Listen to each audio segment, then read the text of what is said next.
Okay, so in the other video, I was talking about the bus driver technique. Alright, so I'm going to continue from there because, like I told you, I'm not going to be pumping every single thing in your mind because I said that it's not how much I give at a single stretch. The most important thing is that you understand bit by bit because I'm going to break it down. I'm not going to pump everything into your mind so that it will be easy for you to understand and we can run through it in good harmony. Alright, so let me continue with the bus driver technique. It's very important as well to understand that another strategy as it relates to the bus driver technique in public speaking, when it has to do with stage fright, management of stage fright or overcoming stage fright, has to do with your ability to understand that your audience, the most important thing is that your audience must follow you. Your audience must follow you through the ride of your speech. And your audience can never do that if they don't understand your choice of words. If they don't understand in simple terms what you are trying to explain or express about the object of the subject matter. And that takes us to diction, the importance of diction in overcoming stage fright, mostly when it has to do with the bus driver technique. If you've not really understood, if you've not gotten the gist about the bus driver technique, please do well to make a review of the previous video that we had. Alright, it's going to put you in good shape about the bus driver technique. Alright, now understand that people naturally love people who make difficult things appear simple. To people, right, or rather than people who make simple things appear difficult. The same goes for public speaking. The same goes for the public speaker. You cannot afford to make your audience wonder what you're trying to explain, or hover around and try to imagine what is he trying to say, or what is he trying to entail, or what is he trying to tell us. That means that your diction must be relatable words, must be words that your audience can easily engage with their minds. They can easily comprehend, they can easily follow through, they can easily feel your words. That's the most important thing. That is why diction is very important. Now, do not forget that diction, just give me a minute. I want to explain something, but I want to explain it much more detail. So just give me a minute. Okay, so let me use this analogy. Let me use this to analyze this so that you would perfectly understand. All right. So let's assume this is my basket of vocabulary. This is my basket of vocabulary. So in this basket, I have words. All right. These are the words.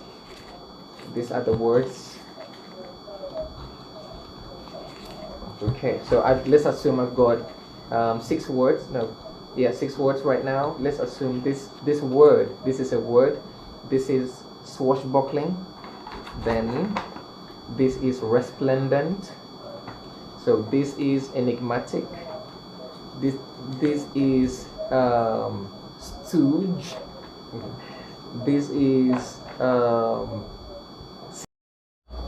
and stylish, and all those words that I've just mentioned. All right. Now you do not expect me to use every single word here in my vocabulary basket to explain my point. You don't expect me to use every single thing here to talk about the subject matter just because I have the choice of words or I have all the words that I need in my head or in my script. No, I'm going to have to pick words that will best explain the subject matter, will best explain or express the object of the subject matter. Well, I'm going to explain what the object or the subject of discourse means. That will be later on. Now, I'm going to have to pick words that my audience will not have to rack their minds or brains or start looking for dictionaries to understand what I'm trying to say. So in other words, your diction must be something that best explains the subject matter or expresses the object or the discourse. That is it. And now that leads us, because I used to say, anyways, let me just put it this way. I used to see it, how speakers would come up and say and explain their or make deliveries with capital words. What I mean by capital words are words that you need to go through the dictionary to understand, right? So I see speakers who come up and they're trying to impress the audience by using capital words. And at the end of it, you just end up saying nothing. Because so long as your audience do not understand you, whatever you are saying, no matter how beautiful, you're wasting your time. Because public speaking, it's about understanding. It's about communication, and communication is never complete until the encoder, the person listening, can understand and follow through what the speaker is saying. So, in building the confidence of a public speaker, or in building your stage confidence, you must make sure that your body language, that your diction is simple and relatable. Secondly, let's go to body language. See, some people underplay the importance of body language in public communication. And some people don't even know that it also plays a role in factoring the speaker's confidence, mostly when it has to do with stage fright or overcoming stage fright. One of the modules of the bus driver technique is body language. Now, I used to ask one question: how is it that people can do miming and people would understand even when the people miming are not saying a word? It shows the power of body language. You can tell an entire story even without saying one word. And that's another trick about overcoming stage fright. Your ability to use your body language or your body to explain or express your feeling or emotion without saying one word. In fact, if you are good with body language, you just have about 40% to do with your speech. Just 40% of work to do with your spoken speech, because the body language will already take care of the rest percentage. That's how important body language is.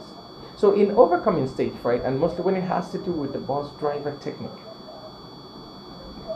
diction and body language, very important. Now let's talk a little bit about body language. You see, if you get on a stage or you want to talk about something in front of people, let's say you want to talk about let's say the ATM card. Let me check if I'm going to find my ATM card. All right. So okay, so this is my ATM card. All right, this is my card, and I want to talk about the fact that it's okay. Wait, let me not talk about the ATM card. Let me talk about a pen. All right, so I have a pen, right? So I want to talk about the importance of writing. The importance of writing down your vision. Let's assume that's my topic. All right, let's assume that I want to talk about the importance of writing down your vision. So I come out and stand in front of the audience with this pen, or no, let me not talk about the pen yet. So I come out and I stand just there without saying one word, or I start talking. Okay, let me say I start talking about importance of writing down your vision. Okay, so people, ladies and gentlemen, I want to tell you that it's very important that you don't just have vision in your mind, that you write down your vision, because it's important to note that even the faintest of ink is sharper than the brightest of brains. All right, so it's very important that you document your vision, your dreams, your aspiration. All right, now I'm saying something good, something nice. But check this out. So I come out with a pen, and I just stand in front of the audience with this pen like this. I just stand there for a while. Now the first thing that's going to happen is that if I stand there for, let's say, 45 seconds without saying one word, every single person in the room would understand that I'm trying to talk about something that relates to writing. Sometimes I would always say it's not important to give your audience a clue of the direction of your speech, but sometimes there's some situations where it is important, depending on the strategy you want to employ. So I start by saying, what is the importance of a pen? It is to write.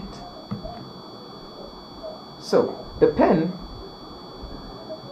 can cause a destruction, as simple as it looks, and it can also bring to life something which could be considered not to have life.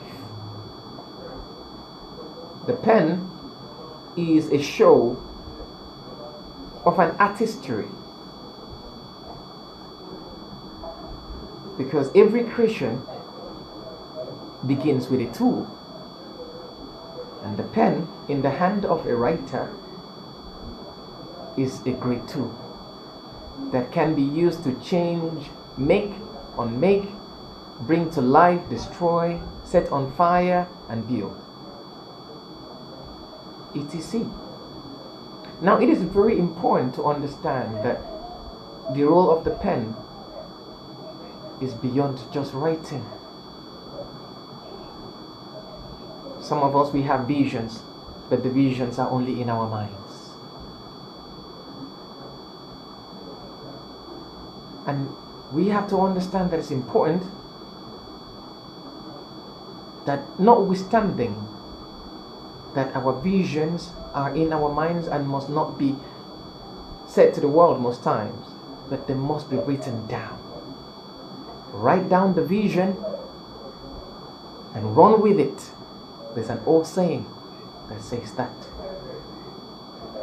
Alright, now see, let me not go into it because I'm not in the mood right now anyways, but I'm trying to let you see that bodily expression, you use your hand, you use your body, take steps on the platform or in front of the people, or use an object. All these things are within the confines of what we call body language. How you tilt your head, how you engage your audience with your eyes, how you speak your words, how you engage your body in line with what you're saying. Very important. That is what your audience want to see, because outside body language you can be saying the most beautiful things, but you're going to look boring or appear boring before your audience.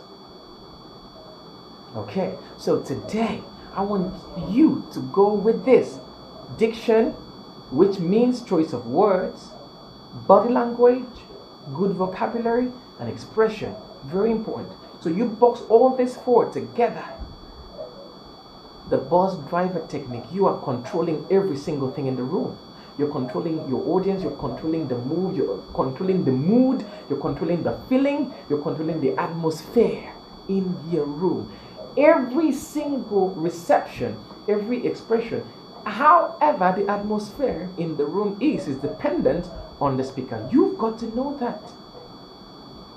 So when it comes to building confidence as a public speaker, and if you're following my technique, the bus driver technique, you must ensure that your diction are easily relatable, that you have good vocabulary, that your body language is expressive of what you are saying, to really present your ideas to your audience, and your expression are also in tandem with these other three to make it a complete whole. If you can do this, I can assure you that it will not take more for you to overcome stage fright. And then again, the bus driver technique is an elegant technique because it's a mental programming. that you channel through these factors that I've told you about. If you add this, what I'm saying right now, to my previous video, you would have so much that you can lay your hands on and get to becoming a very good public speaker. Alright, so on my next video, I'm going to tell you the next technique, and we'll ride through there. And later on, I'm going to break down most of the things I'm saying right now that I'm just saying in passing. I'm going to break them down so that you will learn and you will do great. If you have any question or there's something you'd like to know further, do well to comment in the comment section, and I'm going to respond. Thank you very much. See you on the next video. My name is King George, and it was good to be here. See you later on.